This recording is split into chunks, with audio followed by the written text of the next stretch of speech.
Players under pressure, new guys under the microscope, and we'll tell you what are the weakest position groups on the Denver Broncos roster coming up on today's episode, Locked On Broncos.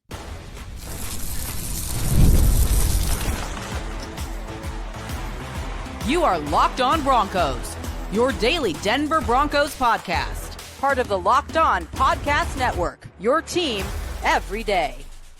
Broncos Country, welcome in. We all blinked and the offseason, it passed us by. Denver Broncos training camp begins with veterans reporting on July 22nd. And you know what that means? It means that football is officially back in the air. Welcome into today's episode of Locked On Broncos. My name is Sayre Bedinger. I'm the co-host here at Locked On Broncos, as well as the site expert at predominantlyorange.com. And here's what you can expect on today's episode of the show. We're going to talk about some players under pressure entering training camp, including some recent draft picks who might already be on borrowed time. We're going to talk about the most anticipated players going into Denver Broncos training camp. And I think it's fair to say that that includes a list of the newest guys on the team, right? And we're going to talk about the best and worst position groups on the team, where the Broncos might actually be looking to add guys in case of injury, or maybe just to upgrade their depth here as they get on the field and get underway, because we know a general manager's job is never really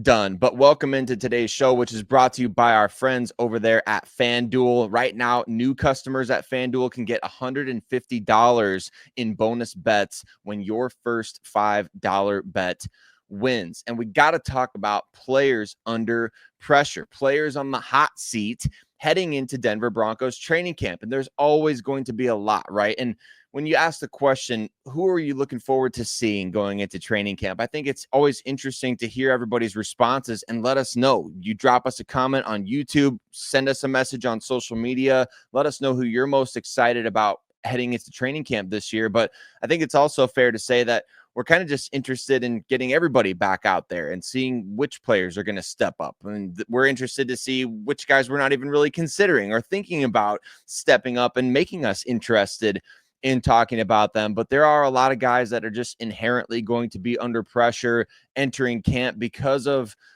a variety of reasons, right? We got jobs on the line. You got roles that they had last year that may be on the line because of new additions.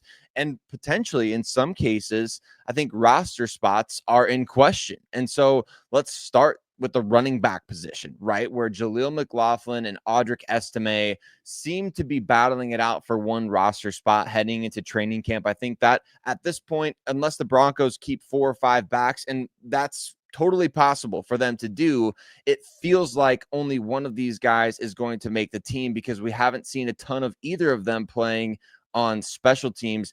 Jaleel McLaughlin, in my opinion, is going to open up as the favorite to be on the roster over Audric Estime. But at the same time, you kind of get the impression that with Estime being one of the youngest guys on the team, that it would be foolish for the Broncos to give up on him, right? And unless there's something behind the scenes that they see with Estime that they just really don't like, it feels like he's the one guy who offers that sort of power back to the roster, right? Other than J.K. Dobbins, who he creates yards after contact. He was very good last year in terms of breaking tackles. But if J.K. Dobbins suffers an injury, and history tells us that's kind of an issue of his, right? It's one of those situations where you just don't want to be caught without a backup option in terms of somebody who can kind of take that beating that you oftentimes need running backs to take, because Jaleel McLaughlin was worse last year in every category compared to his rookie season, where he played under 200 snaps and was super effective on the snaps that he did play.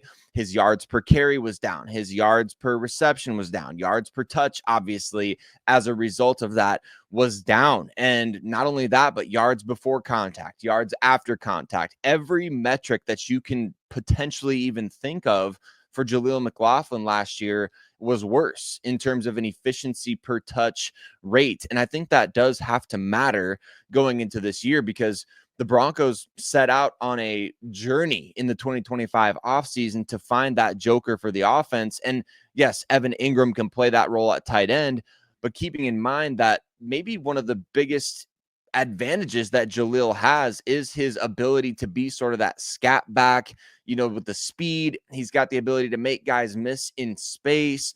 you really wanted to see more of that last year, and we just didn't see enough of it, right? Not enough of a dynamic presence in the passing game in order to really count on him being a joker possibility going forward. So I don't think Jaleel offers that joker possibility. And I think because of that, he's got to add value elsewhere. And we've discussed on this show previously that maybe special teams could be an area where he does add that value as a return specialist, which he's done in the past, and he's done pretty well. So that could be an interesting factor in his favor. But for Estime, you really get the feeling that he has a huge opportunity before him because of J.K. Dobbins's injury history, and because the front office and coaching staff are undoubtedly aware of that. It gives him an advantage because he does have that size that nobody else in the Broncos running back stable has. And to be able to stick your nose in there in pass protection, you've got to have some, size to you. I mean, yeah, you might ask your smaller backs to do it on occasion, but you also want to protect them from those situations to where that's not their full-time job, right? I mean, RJ Harvey at 5'8", even though he's over 200 pounds, even though he's kind of looking like Quadzilla out there already, you don't want him always in pass protection. You want other guys doing that stuff, and he'll have to step up and do it at times, right? He's got to get better at that, no doubt. But for a guy like Estime, that can be an area where he really takes over a role in 2025 is on third downs, not just as a pass catcher, but also protecting the quarterback. I think defensively, you have a similar situation with Drew Sanders at the linebacker position. It just feels like there's this tension between, okay, he's got the potential, right? He's got the potential to be this, but how long can we cling on to that potential? Well, the Broncos have not shown a willingness to really just get rid of draft picks early on in their contracts under George Paton and Sean Payton, as we're seeing with a good percentage of the 2022 draft class still on the roster heading into training camp. But I think a guy like Drew Sanders is under pressure to prove that he can stay on the field, stay healthy, make plays when he's on the field, and provide that added value, not just on special teams, but showing that you could be a factor defensively. We talk in the offseason about, can he compete for a starting job? And now we're about to finally see. I mean, get out there on the field and do your thing. You're a former third-round pick, a high third-round pick, an All-American at Arkansas, somebody that this team feels can provide value as a pass rusher on third downs as well. So there's a lot to like about a guy like Drew Sanders, but to me, he's on the hot seat this offseason. I don't think he's in danger of being cut. I think he provides enough value on special teams that he's not going to be getting cut. But what I do think is that he has this year a chance to really prove, okay, this guy can be a part of our future plans, because regardless if it's Dre Greenlaw and Alex Singleton this year, the Broncos might be able to make an educated guess going into next offseason to say, hey, we saw enough from Drew out there last year at training camp, last preseason, every day out there in practice, to be able to bank on him being a starter in 2026, if not 2025. So this is a very crucial training camp for a guy like Drew Sanders. And also, I would say Jaquan McMillan in the slot defensively. You got Jahdae Barron under contract late last week. The Broncos got him his 4-year deal done. And so you solidify that situation, but now you've got a competition going on for that nickel spot. And Jaquan McMillan has played at a high level the last couple of years. And yes, he gave up some plays last season, but I think you look at the last 2 years and what he's done, especially considering he was an undrafted guy. I think he's one of those guys that doesn't get talked about a ton, being in a contract year, really stepping up here at training camp and seizing his role over somebody like Jahdae Barron, who it's kind of just assumed that Jahdae is going to come in and be one of the top 5 defensive backs on the team. Of course, as a first-round pick, as a top 20 pick, you hope that he can do that. But also, I wouldn't write off Jaquan McMillan just yet, although I would say I do believe he is on the hot seat firmly entering Denver Broncos training camp here in 2025. But not only do you have players on the hot seat, you got players under the microscope, right? Especially new additions to the team. So we're going to discuss that coming up next on today's episode, Locked On Broncos. Today's episode of Locked On Broncos is brought to you by FanDuel. Summer sports are in full swing, and whether you're all about baseball under the lights, golf on the green, or high-stakes soccer action, FanDuel is the best way to make every game even more exciting. And you're already following the action, so why not make it a little more thrilling, right? With FanDuel, you can get in on the game while your friends are out getting sunburned at the beach. It's so easy to use, fast to pay out, and makes even regular season games feel like must-watch events. Don't believe me? Try it with a baseball game one time and see, pick a guy to hit a home run or something like that. It makes it way more exciting. So if you're new to FanDuel, new customers can bet just $5, and get $150 in bonus bets if your first bet wins. Open the FanDuel app today or visit FanDuel.com to get started. Today's episode is also brought to you by BetterHelp. Workplace stress, it's at an all-time high. 61% of the global workforce is reporting higher than normal stress levels. And this summer is the perfect time to take small steps to focus on your wellness and manage the challenges that come with your workday. And of course, most of us can't just quit our jobs or take endless vacations, but we can start small, right? Whether it's getting outside for a few minutes, adding movement to your day, or just talking to someone who can help you navigate life's challenges. And that's where BetterHelp comes in. You got a busy schedule, wish you had more time to schedule appointments. Well, you can do that because the flexibility of online therapy makes it easy to fit sessions into a busy schedule no matter where you are. And as the largest online therapy provider in the world, BetterHelp can provide access to mental health professionals with a diverse variety of expertise. Unwind from work with BetterHelp. Our listeners get 10% off their first month at betterhelp.com/lockedon. That's BetterHelp, HELP.com/lockedon. There are plenty of players under the microscope at Denver Broncos training camp. And aside from quarterback Bo Nix, we are focusing big time on the newest additions to the team. We're excited to see all these guys out there on the field and what kind of impact they can make on a team that won 10 games last season. And Broncos Country, mile high salute to every single one of you out there who makes Locked On Broncos your first listen of the day every single day. We appreciate you so much for rocking with us here on the show. If you haven't already done so, hit subscribe wherever you listen to podcasts, as well as over there on YouTube.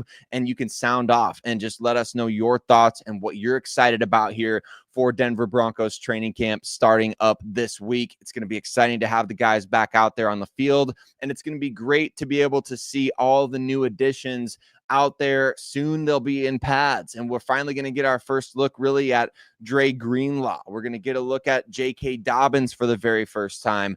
Of course, everyone is excited for these new additions because on paper, they make a team that won 10 games last year look like they could take a huge leap in 2025. And I think that these new additions are going to be crucial toward the Broncos actually making a run at the Kansas City Chiefs here in the AFC West. And so let's start with what I believe is the most important guy offensively that this team added in 2025. That would be tight end Evan Engram. Engram is the missing piece for the Denver Broncos offense. Now, we've also talked about the fact that with Ingram's injury history, and I think that it's a bit overblown, right? Last year had a couple of freak injuries that he dealt with, but before that, he was kind of enjoying a long stretch of multiple years in a row without really having anything significant. I think the injury-prone label for Evan Engram actually predates his time with Jacksonville. It goes all the way back to sort of early in his career with the New York Giants. So let's just kind of throw that out there now that perhaps the injury-prone label for Evan Engram is a bit overblown in terms of just the concern over him getting the amount of money that he did in free agency and the faith the Broncos are putting in him as a piece in their offense. And it's not just a piece in the offense, it is the missing piece potentially of the offense, which last year we saw was lacking tremendously a threat over the middle of the field on a consistent basis. And that's where Evan Engram, who nearly set the NFL record among tight ends for receptions in a season, can play such a huge role. Not only can he sit down and beat zone coverage, not only is he good in the middle of the field, but he's great after the catch. He's excellent at the catch point. He's a weapon in the red zone. And we're looking forward to seeing what kind of impact he can make as far as getting that chemistry going with Bo Nix early on in training camp. And one thing that we heard from our good friend Ryan Edwards after minicamp, after OTAs, is that it really felt like Engram was working his way toward becoming the Denver Broncos easy button offensively. What does that mean? It means that when you need easy offense, you go to Easy E, you go to Evan Ingram, right? And he's that type of player that you can rely on. He's got strong hands. He's a veteran. He's evolved in his game much more than what we would have seen or assumed about him back when he was a young player with the Giants, right? When it was like, oh, he's just a big slot receiver, those types of things. He can work from the slot. He can work as a big slot, but I think we're going to see a versatile role for him as in he's going to line up out wide. He'll line up in line. We might see him in the backfield. We'll see him going in motion.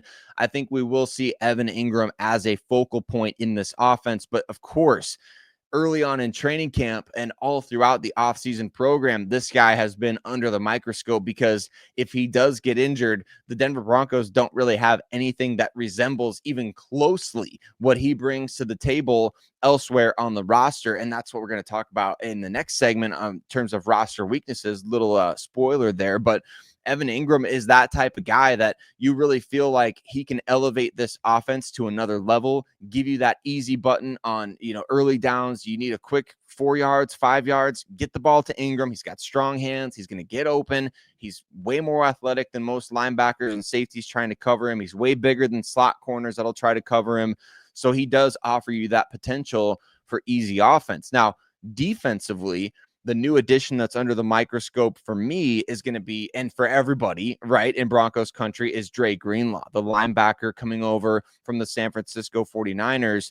And you look at last year's defense for Denver, the biggest weakness over the course of the season was unquestionably the inside linebacker position, right? Because this team was shuffling guys all throughout the year, and that led to communication issues. It led to tackling issues. It led to teams being able to bleed out the clock late in games because guys weren't filling their gaps properly.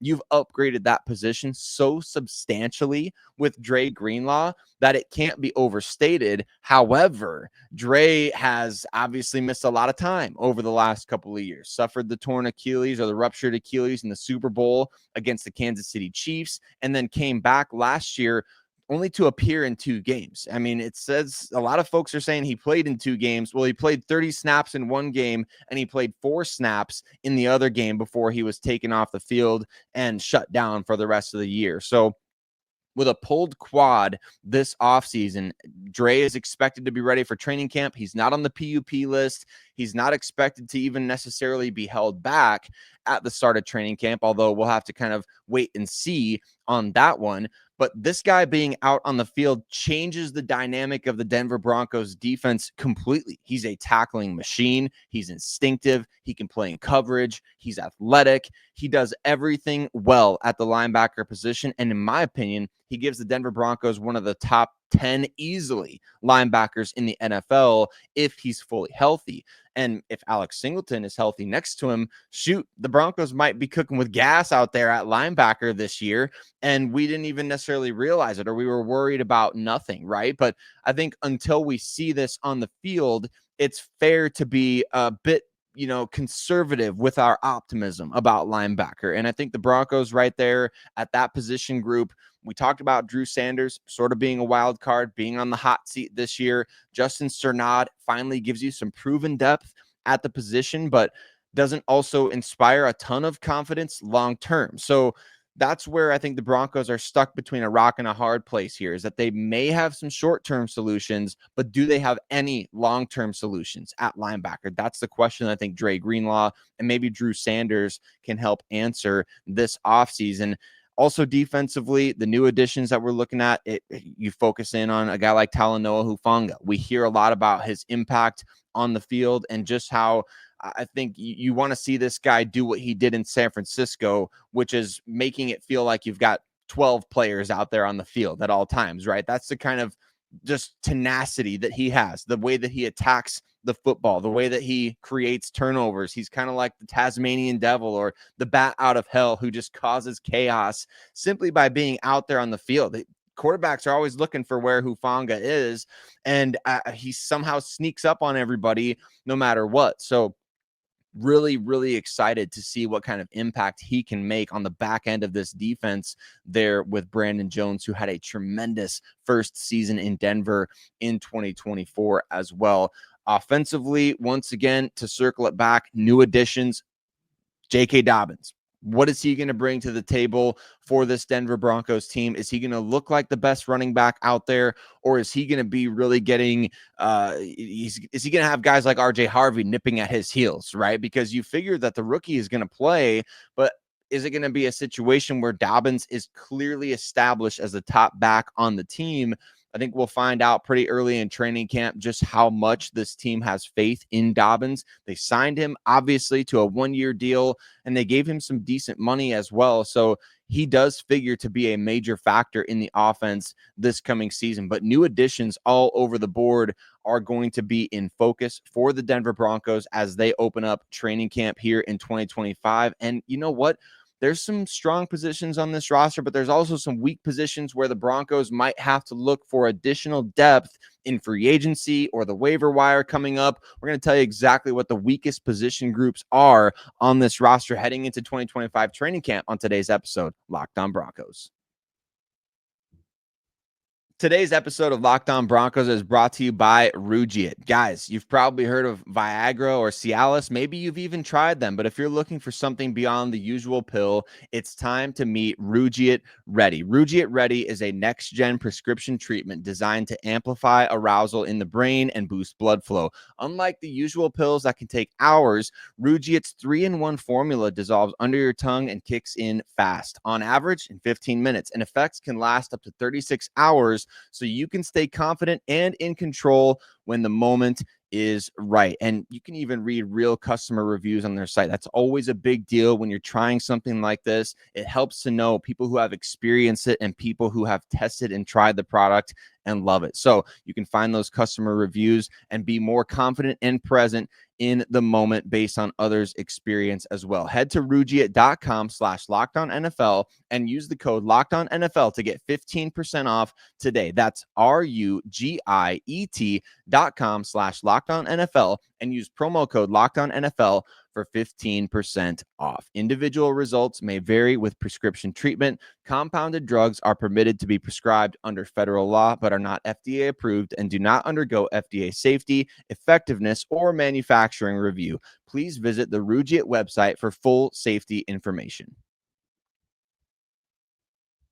Believe it or not, there's probably no such thing as the perfect roster, but a general manager's work is never done. So where will general manager George Paton look to be adding to this Denver Broncos roster as the team opens training camp? And where are the team's weakest position groups? That's exactly what we're going to talk about here on today's episode, Locked On Broncos. But once again, I want to say thank you to all of you that make us your first listen of the day every single day. We appreciate you so much for rocking with us, especially as the Denver Broncos get ready to open up training camp. And we talked about how important Evan Ingram is to the offense. And what I think really can't be overstated is the fact that this Denver Broncos team desperately needs to find depth at the tight end position. We hoped that last year it could be Lucas Krull emerging as one of those top receiving threats at the position. And while he did lead the team at tight end in receptions, it was only 19 catches, and we really didn't see the fullness of his, I guess, skill set unlocked by the team last year. So I feel like the Broncos could still use talent and depth at the tight end position. And it just so happens that an old friend, Noah Fant, was cut by the Seattle Seahawks. The Seahawks didn't want to pay him his $8.5 million this year, so they just cut him and couldn't trade him, surprisingly, despite the fact that I feel like tight end position around the league is lacking for talent, right? We just saw the Miami Dolphins bring Darren Waller out of retirement. So it must have been a price thing with a guy like Noah Fant, but he's got those dynamic abilities in the passing game to be the effective depth piece the Denver Broncos need. Now, will he agree to that? Will he agree to a significantly reduced role to come back to Denver? Because Adam Troutman's going to play. Nate Adkins is probably going to play. This team's going to keep Caleb Lohner on the roster. I just don't think that gives the Broncos the type of depth that they maybe want or need at the position. They'd be taking a leap of faith with especially Lohner, but certainly with Nate Adkins to say that he can continue to emerge as a pass-catching threat, because he's sort of that jack of all trades on the offense that we feel like maybe he can potentially be a fullback and, kind of a guy that just floats around the formation depending on what you're trying to do or what looks you're trying to give a defense. So he does have value in that regard.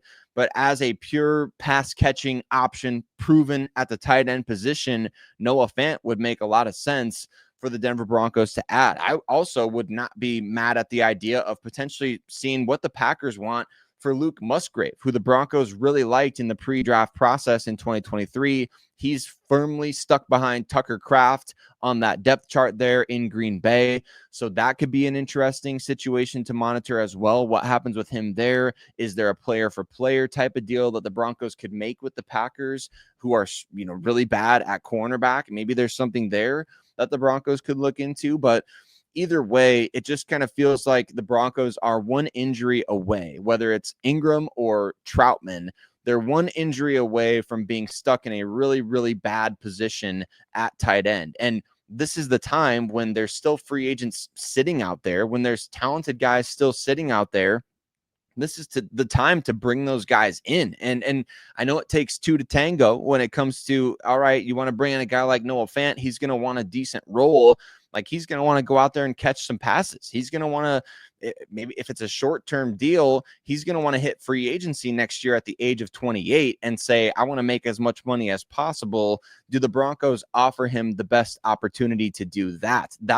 From that perspective, you can kind of see why teams don't just go out and, oh, well, let's add Noah Fant. He would be great depth to our team. Well, you got to consider the player's situation there as well. But swinging a trade for somebody like Luke Musgrave could be an interesting option if the Broncos don't go after more high-profile depth like a player of Noah Fant's caliber.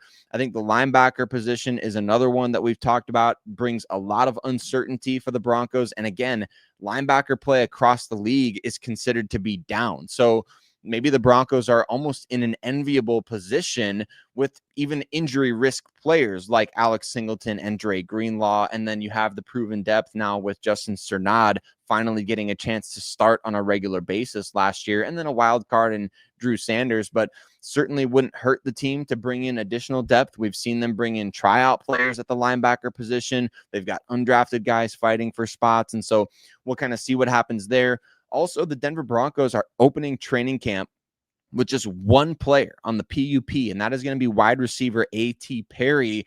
And to me, and I think to a lot of fans in Broncos country, that is one of the most disappointing pieces of news possible, because A.T. Perry was really one of the only wild card options at wide receiver that you felt could truly contend for a 53-man roster spot. Now, I know Sean Payton has warned against the idea of sort of counting our chickens before they hatch with the roster. Maybe somebody like Michael Bandy can finally crack the 53 this year. But to me, it just feels like the Broncos have a clear top six, that pecking order at receiver with Courtland Sutton, Devon Vele, Marvin Mims, Troy Franklin, Pat Bryant, and then special teams ace Trent Sherfield. It feels like they have an absolutely established top six. So you need somebody with a combination of talent, a little bit of experience, maybe athletic traits, all those sorts of things to be a wild card factor at that position and maybe force the team to make a tough decision on the final roster. And A.T. Perry